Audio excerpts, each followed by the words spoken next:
Hello, everyone. You all know me, but I'm Neil with vidwheel, and I have put in the wrong scene collection here.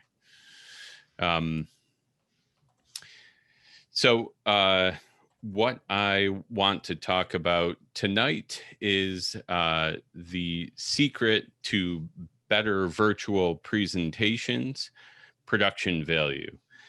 Last presentation, Seisha talked a lot about techniques to help keep people engaged while you're doing virtual meetings and presentations. I'm going to talk a little bit more about the technical side. So question number one, what is production value? So I use the definition in this presentation. Production value is the quality of media production, such as film, video, film or video in regards to elements such as color, video quality, audio, style, etc.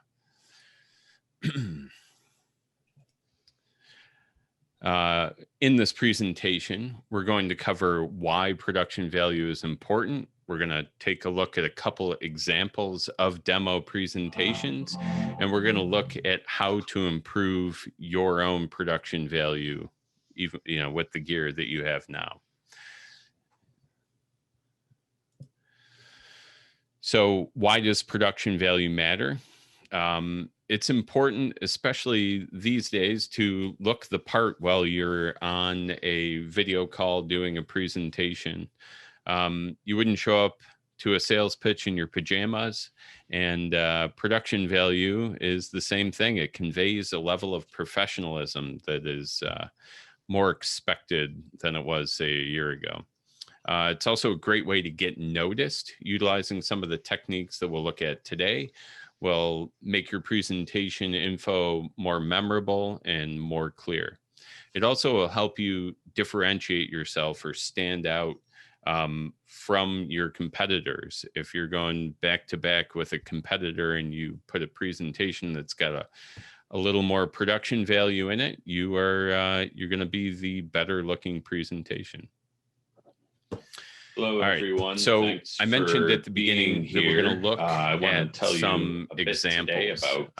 This is the first example. I did kind of a story-based approach here. Oh, it's already playing. Mission statement.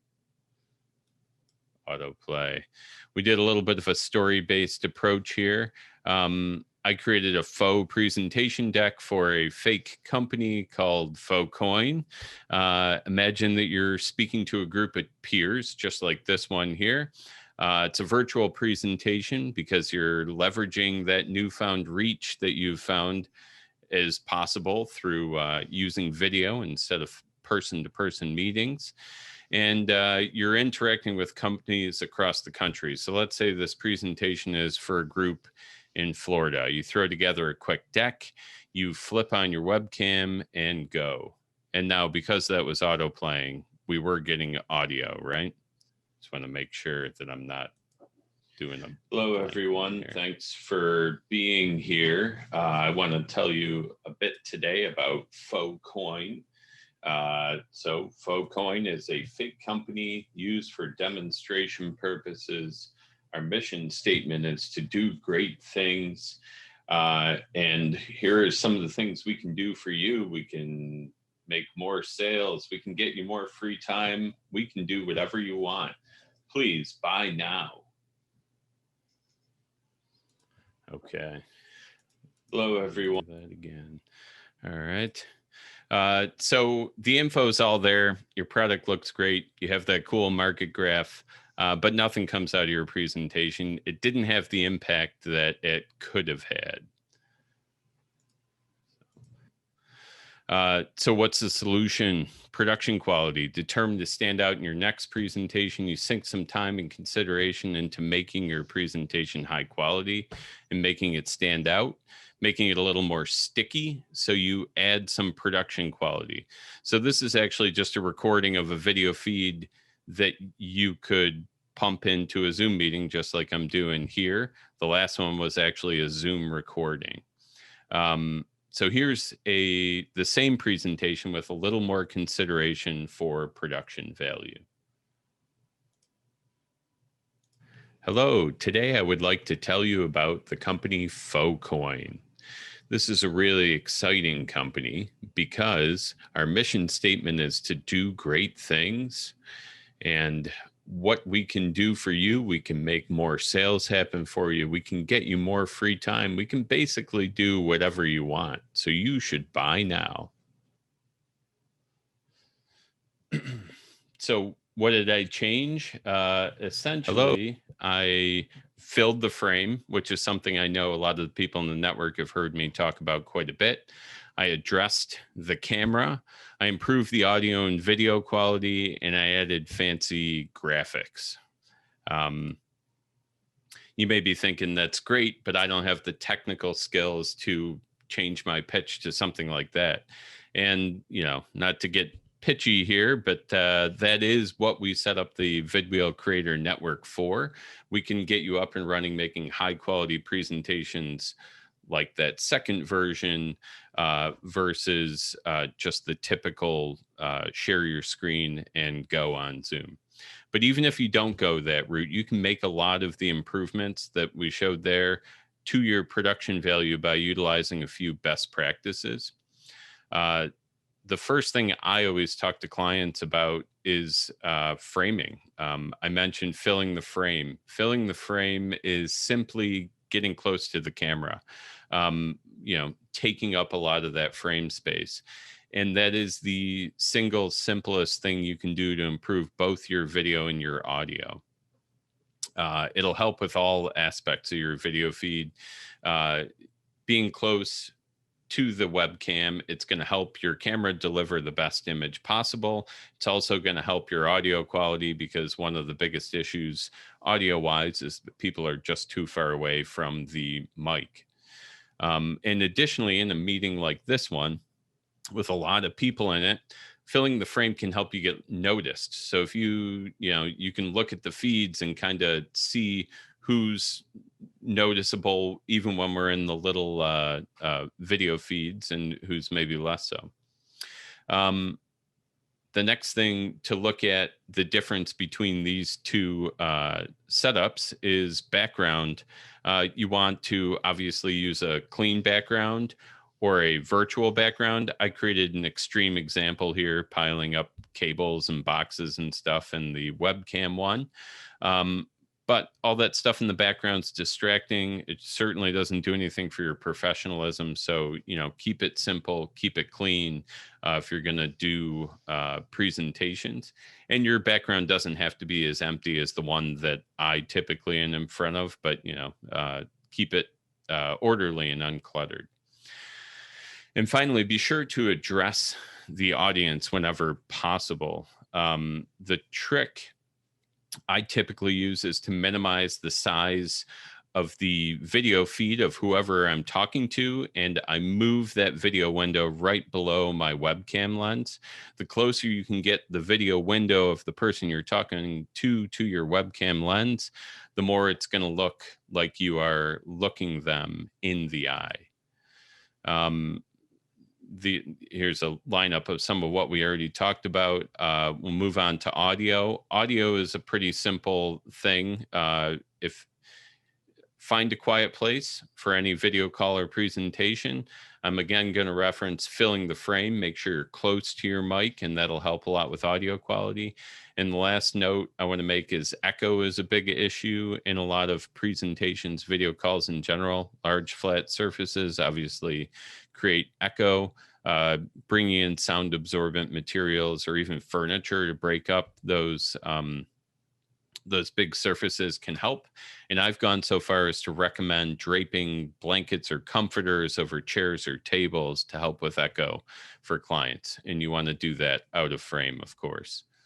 And now for lighting, I recommend a ring light. I think they work really well. The kit that we have in the Creator Network uses a 10-inch ring light, which I think is a great size for the kind of office or sitting at a desk setup. It'll give you a soft, even light, and it's right in front of your face, which is ideal for these types of situations. They're super cheap on Amazon, $20, $25 kind of thing. Absent having a ring light, you should look to hopefully get a soft light source in front of you and avoid downlighting from ceiling fixtures, and avoid having too strong a backlight. And one last tip for lighting is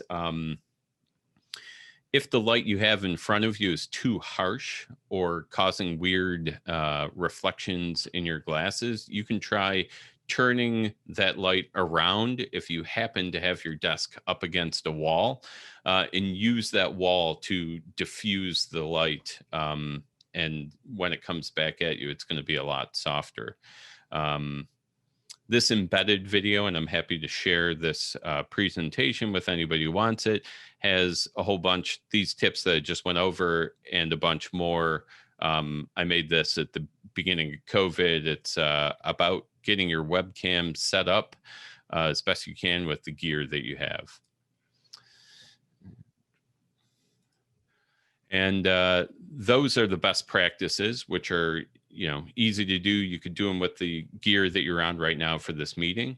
But if you want to bring your production value up another level, you're going to have to engage with some software.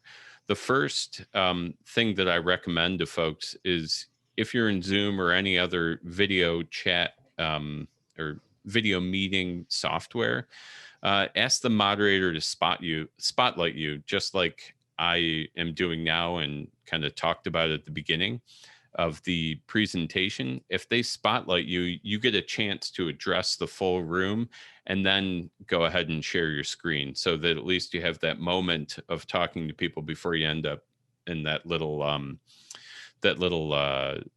video feed in the corner. And as I mentioned earlier, I love the practice of shrinking everybody's windows down, putting them close to your camera lens so that you can make it, seem like you're really talking to people. If you want to add the, as I call them, fancy graphics, the graphic overlays in the inset videos, I recommend that you look into OBS, which is Open Broadcaster software. It is open source software, which means free and community supported. This embedded video shows the quickest, simplest OBS setup that I could put together, if you want to check that out. And there's also a huge community dedicated to OBS out there, with tutorials, blog posts, discussion boards that can help you along the way. So that's a great resource. So that is it in terms of content. In this presentation, we covered why production value can be important to your presentation. We looked at a couple examples, and we talked about what set those examples apart. And we also looked at some best practice type tips that can help you improve your production value. And so with that, I'm just going to go to the thank you questions. Does anyone have any? And was that helpful, I guess, Yeah, did you do anything special to get yourself in a circle while it was the presentation was on? Yes, so that's through OBS. Okay. That's the to pump into to pump the video feed into Zoom. OBS is the best way I know how to do it. There are other programs that will easily do that. Vidyard is one that comes to mind if you're just recording videos, where you could go through a presentation, have a little circle piece of, or a circle video feed like that you could place anywhere on the screen. So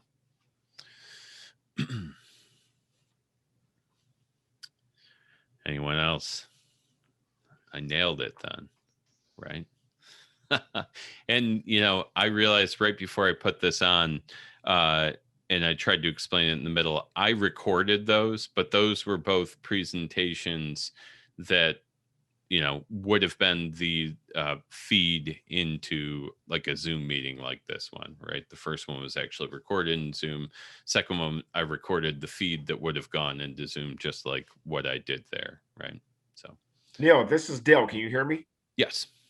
Okay, my question. Okay, okay. So you talked about OBS. Yep.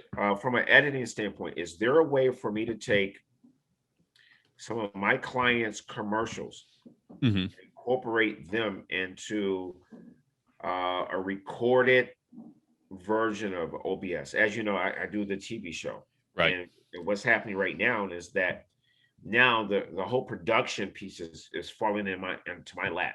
Right. So what I want to do is I want to take a professionally produced commercial, add it into I guess my recording, utilizing OBS. Is that possible? So yes. Would it be the best way to do it? Possibly not. If everything's recorded, your best route might just be finding a different non-linear editing program that could be as simple as, are you Mac or PC, Dale? Are you on a Mac or PC over there? Okay, so is OBS only for live streaming? It's for live, so you could do it for live production. This is why so if you wanted to, you could run your TV show like as a video source in OBS, and then kick over to the commercials and come back to the live feed or something like that. But I think you'd be better. Yeah, I think you'd be better served just to break out if you're on Windows, something as simple as Windows Movie Maker, or on a Mac, iMovie would probably, you'd be able to do it. The simple editing program that I recommend, and Sean and I have gone through a lot of kind of the early stage stuff in Adobe Premiere Rush, which is I don't know though. Do they, Sean, if you run into time limits or anything on that? No like time limits. Okay. It's just a bulky program. It just sucks the life out of any computer. Yeah, you got to have some firepower for it. The other Barb uses Camtasia, which is another low cost video editing program, and so does Eric actually. And then so you have a lot of options, I guess. Okay. But I would start with whatever OS you're on, using their native editing program, and just see if you need more, right? Because it sounds like you're just doing cuts. Yeah. Yes, it's a lot of editing, which I don't have that particular expertise. But if I'm interviewing someone and then I want to cut to running a commercial, my challenge is how to embed that commercial and into the I guess just embed that commercial, and then I'm forwarding the finished product. And so whether it be OBS or something else, and maybe this is something we need to take offline. I don't want to consume everyone else's questions. Sure. Yeah, and I'm happy to discuss it further, but ultimately, if you wanted to treat it as live production, right, you were doing that interview live, you could, just like they would in a TV studio, switch to a different feed, which would be that commercial, and then come back when it's over, sort of thing. Well, see, that's my point. It's not, I may be recording live, but I have to it's the whole editing piece, and again, I think maybe it requires a offline conversation because of that. With the live streaming, for me, there's a lot of things that maybe a person would say that, okay, well, I didn't mean to say that. Oh yes, right. Well, but my clients, because I have clients that are paying me to air their commercial, I don't have the room for error is you got to get it right. Yeah. So you would probably be best served with editing it in post. So if you and I can have a conversation, or myself and Sean, on whomever, or Eric, I welcome that conversation. Okay. Yeah, we'll get you sorted out. Yeah. That's yeah, that's some of what I try to do for folks is, you know, teach them how to do some of the video basics like that. So that'll Okay. work. Okay. All right. Thank you. Yeah, no problem. Anybody else that knock anything loose? You know, presentations. Have you noticed? Let me ask this then. I'll ask the questions here. Have you seen any presentations that kind of you felt did better than others? You know, when you were watching something virtually, or have they all been the same? Have they all just been the you know, pop over to the presentation and have your talking head in the corner? I've kind of had the opposite where, you know, one of the services that we subscribe to at Marketing Tech was putting on a webinar, and there were people that were obviously using iPhones, and I saw them from their nose up and Right. up their nostrils, and it's like, really? Yeah. I mean, I can see using, but you know, spend the $20 to get a little gizmo to put your phone on, and a little tripod, and Right. you know, and it really, one of those things when I'm doing my webinars, I'm like, I can't, you know, we got to get better than this. And as I, you know, try to tell everybody that is doing it with me, it's like, you know, speak like you're hitting the back row. I mean, I'm a theater guy, so Right. you know, keep the voice up, talk slow. You know, everyone tends to talk fast, and you know, it's a whole different ball of wax talking to a screen, especially when you can't see everybody that you're talking to. You know, Absolutely. to stay focused and keep it engaging. And you know, we went from GoToWebinar to Microsoft Teams, and Teams has a really nice interface to switch between people, but there isn't the interactiveness with the hand raising functionality and other things to keep it engaging. So we're trying to figure out, you know, how to keep everybody from falling asleep, you know, listening to, you know, Right. just us talking about, you know, about printing. I mean, you know, unless you're really, really into it. Yeah. So, you know, but yeah, it's an interesting thing. This has been a really interesting exercise. We've been doing them now about 8 months. So Excellent. been a real learning curve. And again, very different than a live presentation. Very different. Sure. Yeah, you got to check out Barb's article. Drops next Wednesday, and it's on exactly that kind of stuff, right? The difference.